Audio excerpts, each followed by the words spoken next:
دې کس په دوبۍ کې 10 کاله مزدوري وکړه او بیا کور ته رینګ وکړو کنه چې زه کور ته درځم او زه به ځان وادم کوم او زه به چې نو گاړه به مخلم او ځان به کورم جوړم کور خلکو چې کله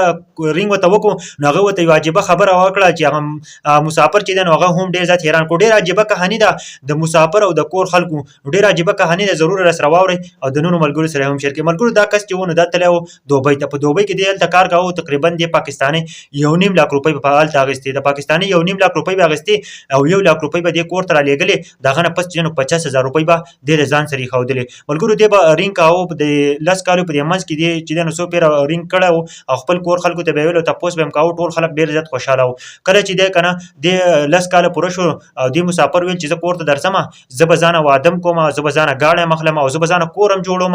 نو هغه کله چې د وته ویل چې زه کور ته درځم ما ځان ارسه یې کړلی نو د پلار وته ویل کنه و چې ته کور ته راځې نو تاسو سره پیسې شته چې ته کور ته راځې نو هغه وته ویل کنه ویل ما چې 1 لک روپۍ میاش در لګل نو هغه چرته تل هغه چی شو هغه روپۍ داغه نه پس چې وته وای کنه وای دل ته چې 1 لک روپۍ کوم را لګل وی کنه نو مکمل تور باندې هغه لګیدلی دي 1 لک روپۍ پټیم کې لګیدل ستا ورور لمر کولې هغه بس لګولې او سپ د کور کې لګیدل نو په هغه ټیم کې مسافر ډیر ځات حیران شو خپه شو چې څنګه ما به 1 لک روپۍ در لګلې کور ته او په کور کې اوس 1 روپۍ نشته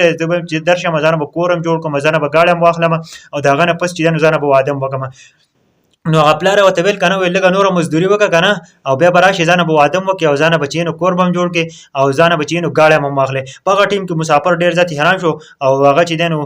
ویل چې دا ما دومره مزدوري وکړه ما به 1 لک روپۍ لګلې او هغه چرته راړي ملګرو موږ ټول له پکار ده کنه څنګه چې تاسو ته پته ده کنه چې د مسافر دي خیال چې کور به زمونږه روپۍ جمع کیږي نو که کور ته 3 لک روپۍ راځي نو هم هغه نه زیات کیږي هم مکمل تور باندې په ټیم کې لګي لکه کته 1 لک روپۍ را لګي هم لګي او 2 لک روپۍ را لګي هم په کور کې لګي په کور کې څوک پروا نه کوي کنه چې دا پسنګ سخت باندې ګټه لګي دغه پروا نشته ری بس چې په لګوي کنه نن سبا کنه تاسو سوچ وکړئ کنه کور ته ډیر زیات روپۍ خلک مسافر را لګي مسافر به دا خیال چې دا روپۍ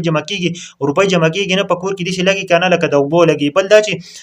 روپۍ خو لګي هم بل دا چې ځینې زنانه چې نو دی وسره ډیر زیات احتیاط هم نه کوي په ډیر زیات لګي نو دغه نه پس چې نو دی مسافر رور چې نو دا جبه کہانی و زمونږ ټول تخواس موږ په دې کې هم ډیر زیات چې نو په موږ په عبرت پکار ده مدي وکړه کې موږ هم عبرت ده ځکه کنه سبا مسافر وي هغه پیسې را لګي نو هغه ډېرې زیاتې په سخته ګټي نو ټول له پکاره چې دا په احتیاط باندې لګي هغه سره هم گزاره کوي هغه هم انسانان دي ستړي کیږي ټول عمر لګي په سعودي عرب کې په دوبۍ کې لګي د خپل کور د خلکو لپاره لګي هغه چې بیا تاسو کې نو هغه سره 1 روپۍ نه زما ټول تخواس دي چې چرته هم تاسو مسافر روپۍ را لګي نو ضروري احتیاط باندې خرچ کوئ